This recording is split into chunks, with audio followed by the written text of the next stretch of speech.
Luckily, a very simple charm exists to repel a boggart.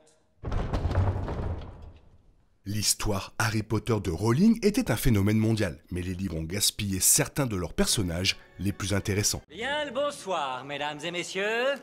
Nous sommes l'animation de la soirée.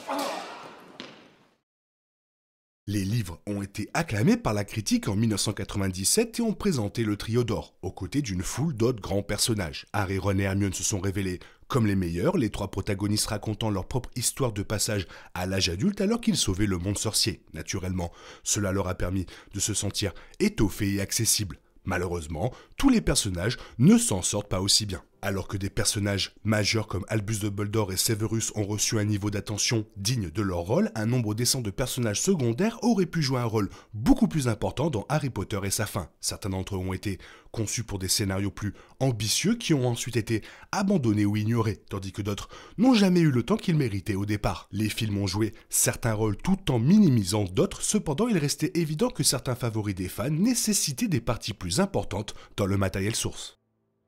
Bien qu'il soit l'un des frères et sœurs Weasley les plus cool, Bill Weasley était sous-utilisé dans les livres. Bill a été présenté dans La Coupe de Feu et il a continué à apparaître comme membre de l'Ordre du Phénix dans les livres qui ont suivi. Avant la deuxième accession au pouvoir de Voldemort, il travaillait comme briseur de malédiction pour la banque des sorciers Gringotts et ce travail aurait pu être étendu à des intrigues vraiment intéressantes. Avec Bill travaillant en Égypte, il n'aurait pas été facile d'utiliser son expertise pour pénétrer dans les tombes, mais cette information fascinante exigeait plus d'attention. Malheureusement, les premiers livres utilisaient à peine Bill Weasley et même son mandat dans les livres suivants était limité par rapport à ce qu'il aurait pu être. Bien que Bill ait fait preuve de courage et de loyauté qui ont fait de lui un personnage sympathique, il a souvent été représenté à travers le prisme de sa relation avec Fleur de la Cour. Même sa blessure lors de la bataille de la Tour d'Astronomie est revenue à leur histoire d'amour, laissant beaucoup à désirer en ce qui concerne ce personnage.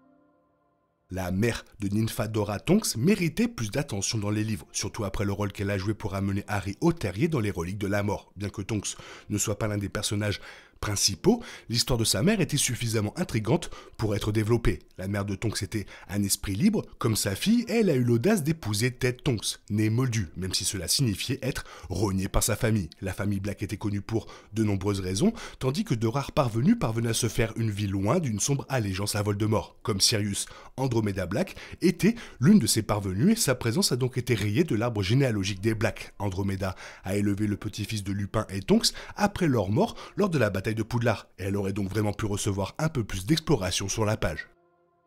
La famille Black, toujours fascinante, a donné naissance à Régulus, un autre sorcier défiant Voldemort. Le frère cadet de Sirius Black, Régulus, était adoré et préféré par la famille pour avoir défendu ses traditions. Les Black étaient des suprémacistes de sang pur et Régulus était assez doux pour les croire, selon Sirius. Cependant, lorsque Régulus découvrit jusqu'où Voldemort était allé pour atteindre ses objectifs, il se retourna contre lui. Cet acte héroïque a coûté la vie à Régulus. En se détournant de Voldemort, Régulus a élaboré un plan pour détruire l'un de ses Horcruxes et commencer à réduire l'immortalité du Seigneur des Ténèbres. Le plan a échoué, mais Régulus a réussi à voler le médaillon dans la même grotte que Harry et Dumbledore visitent. Étant donné que l'identité de R.A.B. était un si grand mystère après qu'Harry ait trouvé le faux Horcrux de Régulus, le frère du Sirius aurait vraiment dû jouer un rôle plus important dans l'histoire, même à titre posthume. Son histoire est suffisamment convaincante pour que les fans aient inlassablement rêvé de Timothée Chalamet pour le rôle, prouvant à quel point Rowling aurait pu en tirer davantage. Les livres semblaient hésitants à propos de Drago Malfoy et n'ont jamais pris de décision satisfaisante concernant le personnage. La famille Malfoy était une famille noble du monde sorcier avec des croyances problématiques. Les préjugés de Drago contre les Moldus et l'aîné de Moldu ont été décrits comme le résultat de son éducation et de ses parents. Narcisse a été la sœur la plus fidèle partisane et amante de Voldemort, Béatrix l'Estrange. Pendant ce temps, Lucius était un mange-mort approuvé par la famille Black. Comme Régulus Black, Drago Malfoy a suivi les croyances de sa famille par endoctrinement, mais n'a pu gérer la réalité de son service. Lorsqu'il fut confronté au meurtre de Dumbledore, Drago dut se rendre compte qu'il n'était pas fait pour être un mange-mort. Les livres décrivaient l'échec de Drago à tuer Dumbledore comme un acte de lâcheté pleurnicheur, mais en réalité il s'agissait d'un acte courageux qui a risqué sa vie et celle de sa famille. Les livres teasaient la rédemption de Drago, mais n'y parvenaient jamais vraiment bien, gaspillant totalement les moments les plus nuancés dans Le Prince de Sang Mêlé et Les Reliques de la Mort.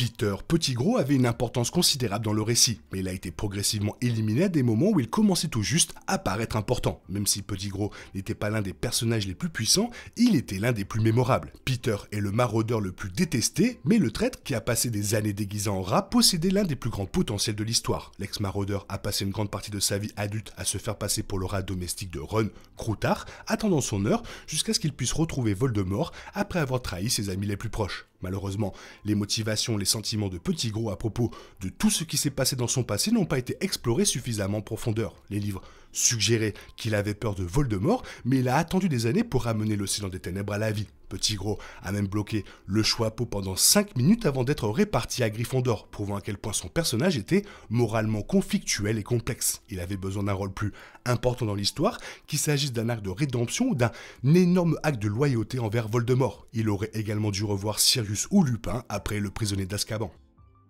Charlie Weasley était une âme aventureuse, comme Bill, qui méritait plus de temps sur la page. De tous les Weasley, Charlie était peut-être le plus téméraire, et cela veut dire quelque chose. Il y avait tellement de choses à aimer chez le dompteur de dragons aux cheveux roux d'un Weasley, vivant ses rêves en Roumanie. Dans une certaine mesure, le fait qu'ils ne soient pas tous présents dans l'intrigue a rendu les Weasley plus dynamiques, plus étoffés et surtout plus réalistes. Cependant, Charlie avait clairement une histoire énorme à raconter, et de nombreux lecteurs auraient aimé en savoir plus sur lui. Charlie était un expert en Quidditch, il a également joué un rôle déterminant dans l'histoire de la Coupe de Feu, même si cela n'était pas immédiatement évident. Charlie a contribué au tournoi des Trois Sorciers en tant que dompteur de dragons sur place. Ce style de vie extraordinaire pourrait avoir ses propres retombées, mais il est sous-utilisé dans les sources originales.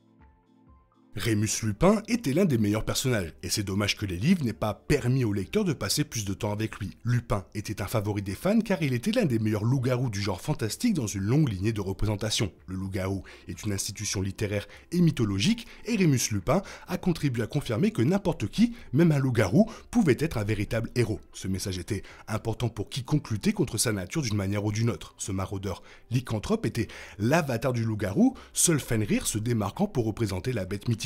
Il a également eu une vie torturée et difficile, rendant son sacrifice ultime lors de la bataille de Poudlard d'autant plus tragique. Son séjour à Poudlard avec James et Sirius était criminellement sous-exploré dans les livres et il n'avait que très peu de temps avec Tonks et leur enfant. Du beau côté, la série pourrait lancer un spin-off des Maraudeurs et développer le personnage de Lupin. Neville Londubat était le héros le moins étudié, et Rowling aurait pu faire beaucoup plus avec lui. Neville a eu certains des meilleurs développements de personnages des livres pour être juste envers l'auteur. C'était un personnage incroyable, au départ comme un allié apparemment pathétique d'Harry et de ses amis, là principalement pour une valeur comique. L'arc de Neville a cependant pris un tournant dans les livres suivants, le faisant devenir un sorcier plus héroïque et admirable. Neville a eu une vie remarquablement similaire à celle d'Harry, étant orphelin à cause de Voldemort et candidat potentiel à la prophétie qui a façonné l'avenir de Harry. Ses parents ont été horriblement torturés par Bellatrix, son mari, son beau-frère et Barty Croughton Jr. L'intrigue de Rowling a profité de la circularité de Neville, vengeant finalement ses parents en tuant Nagini avec l'épée de Gryffondor. Neville aurait pu être construit à partir d'un point antérieur et aider davantage le trio, compte tenu de son importance. Les livres ne parviennent pas non plus à utiliser autant qu'il le devrait son lien avec Harry et la prophétie. Ginny Weasley aurait pu être insérée beaucoup plus dans le scénario au cours des 7 livres. Ginny a joué un rôle énorme dans la Chambre des Secrets, mais son point de vue semblait assez limité, ce qui était rendu nécessaire par la tournure finale du livre. Elle n'a refait surface en tant que personnage plus important que dans les derniers livres, et même alors son rôle n'a pas grandi autant qu'il aurait dû. Bien qu'elle soit devenue l'intérêt amoureux d'Harry, Ginny était souvent reléguée à l'écart. Elle n'a même pas combattu pendant la bataille de Poudlard. De plus, les reliques de la mort ont fouillé l'histoire évidente de Ginny, mise en place dans Le Prince de Sang Mêlé. L'histoire établit que Ginny pouvait être utilisée contre Harry, mais elle n'a jamais tenu ses promesses. Au lieu de cela, elle a retiré de la majorité du livre final, gâchant le développement de son personnage et de sa relation avec Harry. Lui donner plus de temps pour briller aurait rendu sa romance avec lui plus importante et cela aurait donné à son arc une conclusion appropriée.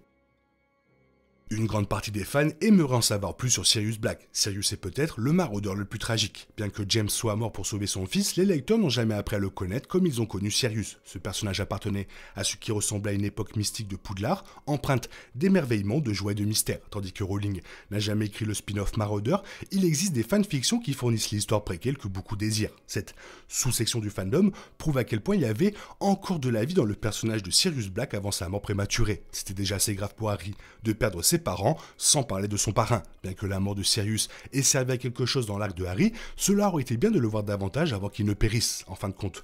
Cela aurait rendu son destin dans Harry Potter encore plus tragique. Cependant, Sirius est parti trop tôt et après trop peu de scènes dévoilant son histoire. C'est quand même une ironie que les personnages les moins utilisés, ce sont ceux qui sont les plus intéressants. Toi, qu'est-ce que tu en penses? Fais-moi part de ton avis dans la zone commentaire, sinon il est temps pour toi de reprendre le cours normal de ta vie. On se retrouve bientôt pour une nouvelle vidéo. Bisous, bisous, bye bye. Il est impossible de compter sur les autres de nos jours, on est obligé de tout faire soi-même. Je me trompe? Rien de grave, j'avais tout prévu. Où va le monde, je vous le demande.